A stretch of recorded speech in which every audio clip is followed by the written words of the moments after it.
이것은 1939년에 있었던 일입니다.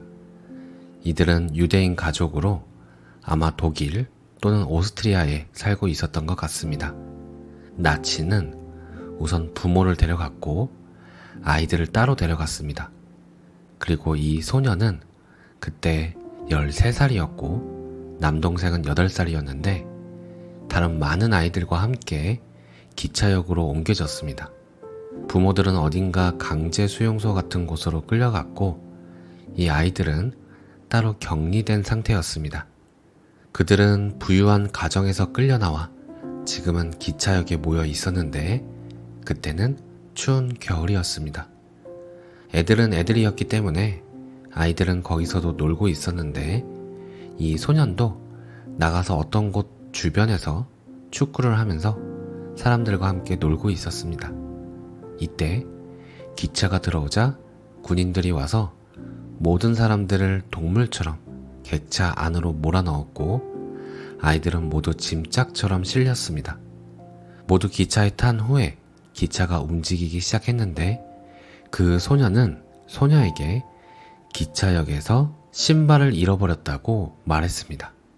소녀는 아주 화가 났습니다. 그녀도 13살 된 소녀였고 부유한 집에서 지내다가 내쳐져서 부모님과 헤어져서 당황한 상태였습니다. 이제 그들은 길바닥에 있었고 어디로 가는지도 몰랐으며 다음에 무슨 일이 생길지 전혀 알 수 없었습니다. 지금의 우리는 역사가 어떻게 진행되었는지 알고 있지만 그때 그 순간에 이 어린아이들은 무슨 일이 일어날지 전혀 알지 못했습니다. 그런데 이 녀석이 신발을 잃어버리고 왔고 때는 추운 겨울이었습니다. 그래서 소녀는 동생의 귀를 잡고 마구 비틀어대면서 바보 같은 놈이라고 욕을 했습니다. 내 문제도 정신이 없는데 신발을 잃어버리고 와? 다음 역에 도착했을 때 군인들은 그 소녀와 동생을 따로 떼어놓았고 남동생도 어디론가 끌려갔고 그 소녀도 어디론가 끌려갔습니다. 4년 후 그 소녀는 수용소에서 빠져나왔는데 그녀가 가족 중에서 유일한 생존자였습니다. 남동생을 포함해서 가족들 17명이 모두 사라졌습니다. 그녀는 동생이 어디로 갔는지도 알지 못했는데 동생은 그렇게 증발해버렸습니다. 그리고 그녀의 기억에 남아있는 모든 것은 동생에게 한 마지막 말뿐이었습니다. 동생에게 상냥하게 말할 수도 있었습니다. 그런데 그녀는 동생이 신발을 잃어버렸다는 이유로 온갖 끔찍한 말들을 동생에게 쏟아냈습니다. 4년 반 후에 수용소에서 나오게 되었을 때 그녀는 결심했습니다. 언제 누구와 이야기하든 그것이 그들과 나누는 마지막 대화인 것처럼 말하겠다. 더 이상 후회하지 않을 것이다. 여러분이 사람들과 말할 때 이렇게 말한다면 여러분은 분명히 다른 말을 하게 될 겁니다. 그리고 이번이 마지막이 아니라는 걸 누가 알겠습니까? 여러분 옆에 앉아있는 사람들을 보세요. 오늘이 여러분이 그들을 만나는 마지막 날일 수도 있다는 걸 누가 알겠습니까? 충분히 가능한 일입니다. 그렇지 않아요? 그리고 이 한 가지, 그녀가 스스로 받아들인 이 한 가지 결정이 그녀의 인생 전체를 변형시켰고 그녀를 그토록 아름다운 인간이 되게 만들었습니다. 그녀가 누군가에게 말을 할 때마다 그때가 마지막 순간인 것처럼 말하고 그 말을 후회하지 않겠다고 결심했기 때문입니다. 그렇게 끔찍한 일을 당했지만 그녀는 그 일로부터 축복을 받았습니다. 여러분이 지성을 갖고 임한다면 여러분의 삶에서 무슨 일이 일어나더라도 여러분은 그 일을 자신에게 주어진 위대한 가능성으로 바꿀 수 있습니다.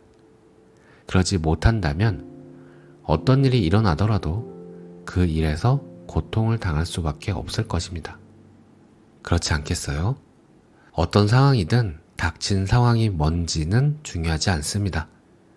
그 상황이 어떤 것이든 여러분은 그 상황을 위대한 가능성으로 변모시킬 수 있습니다.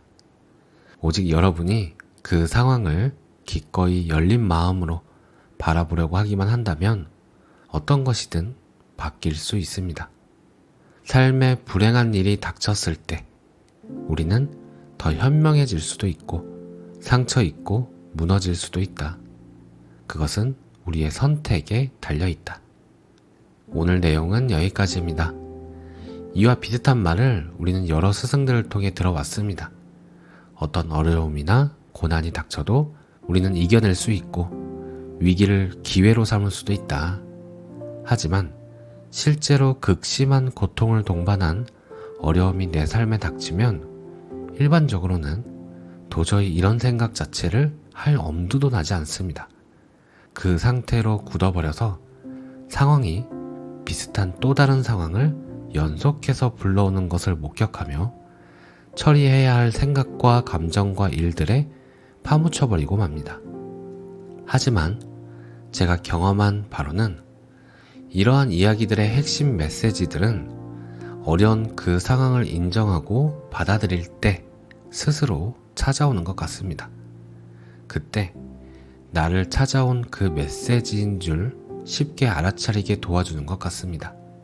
물론 몰라도 알아차릴 수도 있고 아는 이야기 때문에 메시지가 변형되기도 하지만 스승들의 말씀들이 이럴 때 활용하라는 것이구나 하면서 상황을 빠르게 인정하고 받아들이도록 도와주는 역할도 하는 것 같습니다. 지금 어떤 어려운 상황에 있더라도 그 상황을 인정하고 받아들인다면 우리 앞에 커다란 축복이 찾아와 있음을 발견할 수 있을 겁니다. 저는 그렇게 믿습니다. 오늘도 들어주셔서 감사합니다. 감사합니다. 사랑합니다.